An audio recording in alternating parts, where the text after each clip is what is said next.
Hi guys, today we will talk about how to turn on permissions on your Tinder app.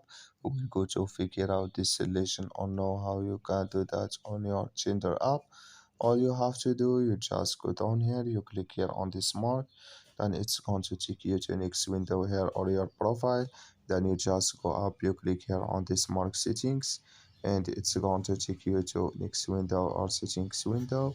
Then you just go down here, so you keep going to down, and you come here to email, you click here on email, and it's going to take you here to this window. You come here to permissions, you click here on this mark, and like you see this color show for us, that's main permissions, it's turned on now. So that's all you have to do, just follow these ways and it's going to work with you. Thank you for your watching. Don't forget to support us by like and subscribe. So see you next video.